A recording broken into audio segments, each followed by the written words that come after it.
Et c'est là où le début du clash commence. Bonjour à tous, ici Victor en direct de chez Ruby Mardi, j'espère que vous allez bien. Aujourd'hui, je voulais vous parler de l'industrie du diamant et de l'évolution de cette industrie. Depuis 2-3 ans, il y a une véritable révolution, aussi bien dans les prix qui ont beaucoup baissé, que même dans les habitudes de consommation de la bijouterie, ça a énormément changé. Je vous parle évidemment du clash entre le lab-grown et le diamant naturel. Vraiment, ces deux camps qui n'ont pas l'air de trop s'apprécier, puis on voit beaucoup d'attaques internes des gens de l'industrie, donc des gros acteurs qui s'attaquent les uns les autres. On voit ça sur LinkedIn ou sur beaucoup de forums professionnels, c'est assez intense. Donc voilà, je voulais vous en dire plus sur l'état de l'industrie aujourd'hui et à quoi vous attendre par rapport au diamant dans les prochaines années. En tout cas, c'est selon moi, et personne n'est d'accord, donc je voulais mettre mon grain de sel. La première chose dont je voulais vous parler, c'est pourquoi vous voulez un diamant blanc. Je différencie les diamants blancs des autres diamants. Les autres diamants, ce seraient les diamants de couleur.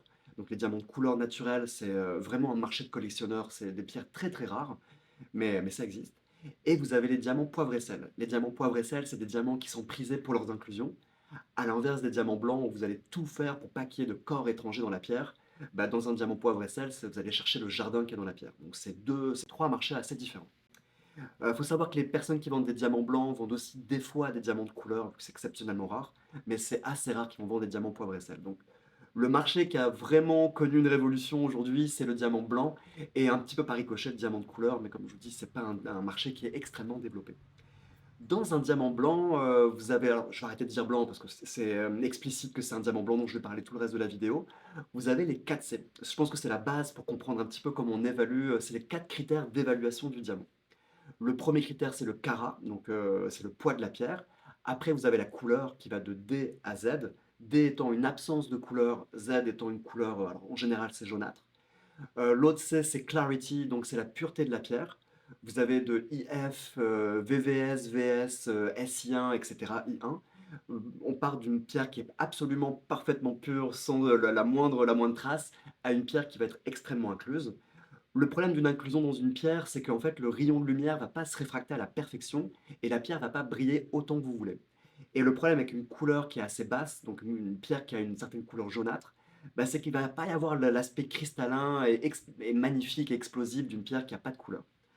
Et le dernier critère, c'est le cut, donc c'est la manière dont est facettée la pierre.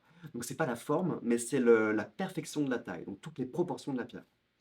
Donc en général, quand vous achetez une pierre, on vous déterminez le poids. Ensuite, vous avez le ratio qui va être donc la pureté et la couleur. Et en quatrième plan, vous avez la pureté, la perfection de la taille. Par exemple, pour un diamant blanc, je vous recommande uniquement des diamants taillés à la perfection, ce qui n'est pas forcément le cas pour les autres formes de pierre. Donc, pour résumer, vous achetez une pierre qui a la meilleure taille possible. Le poids, vous le déterminez par rapport à votre budget. Et puis, vous balancez le ratio couleur-pureté. Ça, c'est pourquoi vous voulez avoir un diamant. Ça, je vous ai essayé de vous résumer plus rapidement qu'est-ce que les 4C. Alors pourquoi je vous parle de tout ça? Parce que c'est exactement ce que propose un diamant de laboratoire. Le diamant de laboratoire, vous pouvez en faire qui ont des inclusions et pas d'inclusions, mais on va retrouver dans les diamants de laboratoire exactement ce que vous allez retrouver dans les plus beaux diamants. Donc des pierres qui n'ont pas de couleur et pas d'inclusion. Je vous dis ça parce qu'à l'inverse des pierres de couleur, on fait des pierres de couleur depuis 1900 avec le procédé Verneuil. D'ailleurs, le verre de vos montres en général est fait en saphir transparent.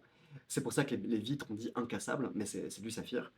Et alors, vous allez me dire, mais pourquoi les pierres de synthèse en 1900 n'ont pas écrasé le marché des pierres de couleur comme c'est en train de se passer avec le diamant? C'est que les pierres de couleur, c'est pas uniquement la couleur que vous voulez avoir, c'est une espèce de vie, c'est une lueur, c'est un aspect un peu magique qui est très difficile à décrire, enfin qui est très difficile, qui est un peu subjectif à décrire, mais qui donne de la vie à votre pierre. Alors que les pierres de laboratoire synthétiques de couleur, les saphirs de synthèse ou les rubis de synthèse, eh ben, ils ont une couleur qui est très uniforme, la pierre est très plate, j'en parle souvent dans mes vidéos, et les pierres sont pas très attractives. Donc c'est assez facile de faire la différence entre un rubis naturel et un rubis de synthèse. Parce qu'il y en a une qui vraiment est attractive, qui vous parle, qui vous dit quelque chose, et l'autre qui est assez plate et peu intéressante. Alors que dans le diamant, c'est complètement différent. Un diamant de laboratoire, il va vous renvoyer la même lumière, la même puissance qu'un diamant naturel. Et c'est là où le début du clash commence. Parce qu'en fait, les gens ils sont pas tout à fait d'accord sur la définition même de qu'est-ce qu'est une pierre naturelle et qu'est-ce qu'est une pierre de synthèse. La définition d'une pierre, de qu'est-ce qu'une pierre de laboratoire? Je vous lis.